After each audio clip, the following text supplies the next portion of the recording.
এর মূলত কারণ হচ্ছে যে দীর্ঘদিন ধরে যে প্রাকৃতিক বিপর্যয় আমরা বাংলা জুড়ে দেখছি, তা থেকে ব্যতীত আমার জেলাও নয়, কিন্তু জেলায় প্রাকৃতিক বিপর্যয়ের কারণে গত পরশুদিন একটি 2 বছর 6 মাসের ফুটফুটে কন্যা সন্তান পাত্রসাহেব ব্লকের বিষ্ণুপুর বীরসিংহ গ্রামে হঠাৎ দেওয়াল চাপা পড়ে মারা যায়।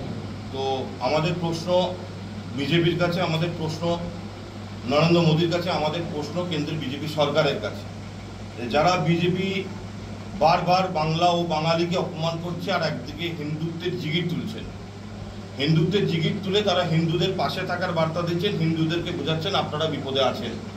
আমি প্রশ্ন করতে চাই বিজেপির কাছে আজকে যে বিগত বছর 3 জন আমার মারা গিয়েছিলেন হিন্দু পরিবারের বিষ্ণুপুরের বড়ামারা গ্রামে, গত পরশুদিন মারা গেল আমার পাত্রসাহেব ব্লকের বীরসিংহ গ্রামে, উনিও হিন্দু পরিবারে।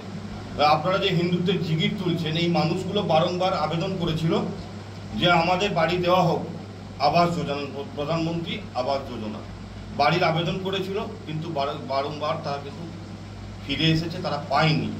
তাহলে আবেদন করার পরেও তারা বাড়ি পেল না।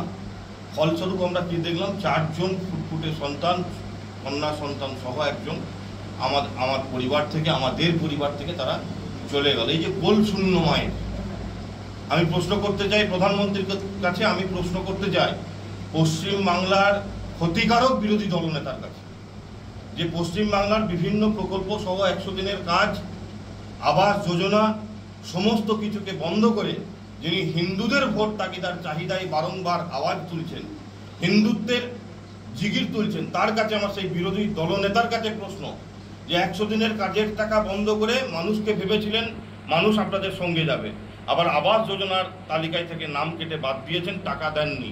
মৃত্যুর মিছিল কিসের জন্য? কেন্দ্রীয় সরকার বাড়ি তো 28টা রাজ্যে দিচ্ছে, অর্থাৎ 29টা রাজ্যের এই রাজ্যেও পাচ্ছে, কিন্তু এখানে আগে বলতে হবে যে এখানে যদি চুরি না করতো তাহলে বাড়িগুলো আজকে তারা পেত। আজকে যারা পঞ্চায়েতে রয়েছে, তৃণমূলের নেতা রয়েছে, পঞ্চায়েত সমিতিতে রয়েছে, তারা যদি চুরি না করতো তাহলে কেন্দ্রীয় সরকারের বাড়িগুলো পেত। কারণ বাকি 28টা রাজ্যে তার ভারতীয় জনতা পার্টির নয়, সেখানে বাড়িগুলো হচ্ছে, ঠিক আছে, সব জায়গাগুলোতেই হচ্ছে, শুধুমাত্র এখানে নেই। এখানে চুরির জন্য আটকে গেছে, তাদের এখানে দুর্নীতির জন্য বাড়িগুলো আটকে গেছে, আর কিছুই না। এটা খুবই দুর্ভাগ্যজনক যে একজন শিশু মারা গেছে, কিন্তু তার জন্য এখানকার পঞ্চায়েত সমিতি, পঞ্চায়েতের মেম্বার, পঞ্চায়েতের প্রধান, জেলা পরিষদ যারা জোর করে এইসব জায়গাগুলো জিতেছে, তারা কি করছেন? আমাদের প্রশ্ন হচ্ছে তারা কি করছেন? মানুষ অর্ধাহারে মারা যাচ্ছে, অনাহারে মারা যাচ্ছে, কোনো জায়গাতেই তো মানে সলিউশন কিছু হচ্ছে বলে আমরা জানাই। কেন্দ্রীয় সরকারের উপরে দোষ চাপিয়ে 26-এর বৈতরণী পার করা যাবে না, মানুষ বুঝে নিয়েছে।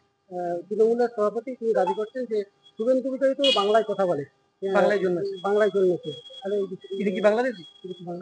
আমার কথা হচ্ছে যে এই তৃণমূলের সভাপতি কিন্তু পড়াশোনা করতে হবে, কারণ সত্যি কথা আমার মধ্যে এই লোকটার এডুকেশন কোয়ালিফিকেশন খুব কম বলে আমার মনে হয়। কারণ এইখান ভারতীয় জনতা পার্টির গভর্নমেন্ট, তিনি এই ক্লাসিক ভাষায় তকমা দিয়েছেন বাংলাকে। এতদিন মমতা ব্যানার্জি ওখানে মন্ত্রী হয়েছেন, সাংসদ ছিলেন, কই করতে পারেননি তো। তাই সেটা নয়, কিন্তু যে বাংলা ভাষার কথা বলছেন, যেটা রাবীন্দ্রিক বাংলা ভাষা কি তারা বলছে কারো? এইটা আজকে দেখবেন না যে 1 2 3 4 বা 1 2 3 4 যে স্কুলে পাঠ্য বই শিখছে, সেখানে বাংলা ভাষায় খালা, আপনার আম্মা, আব্বা, এগুলো কি বাংলা ভাষা? এটা যদি বাংলা ভাষা হয় তাহলে সে বাংলা ভাষা বাংলাদেশি ভাষায় বলেই আমরা জানি, সে বাংলা ভাষা রাবীন্দ্রিক বাংলা ভাষা।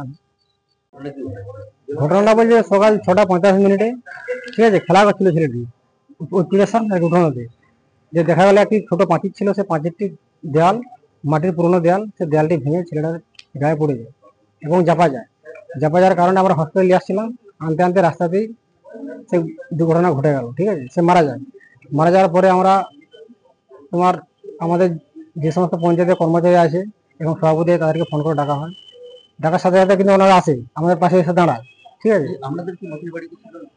না, আমাদের পাকা বাড়ি আমাদের নেই, মোদিকে অ্যাপ্লাই করা হয়েছে আবাস যোজনায়, ঠিক আছে, অ্যাপ্লাই করেছি 3 বা 4 বার অ্যাপ্লাই করেছি, আমাদেরকে বাড়ি দেননি, ঠিক আছে। না, পাকা বাড়ি থাকলে কি আমার এই ছোট মেয়েটাকে হারাতে হবে? আমাদের মেয়েকে আগে চলে গেল ফুটপুরে, আমার 2 বছর 6 মাসের মেয়ে, সেই মেয়েটিকে চলে গেল, তাহলে সেই মেয়েটা হারাতে হতো না পাকা বাড়ি দিলে মোদী সরকার। আমরা চাইছি যে যাতে মোদী সরকার আরো আছে, আজকে আমার যে দুর্ঘটনা মানে ঘটেছে, আর কালকে অন্য কারো ঘটতে পারে দুর্ঘটনা, তাহলে যদি বাড়িগুলো দেওয়া হয় তাহলে মাটির বাড়ি যাতে না একটা থাকে, তার ব্যবস্থা আমরা চাই মোদী সরকারের। আমার নাম তাপস।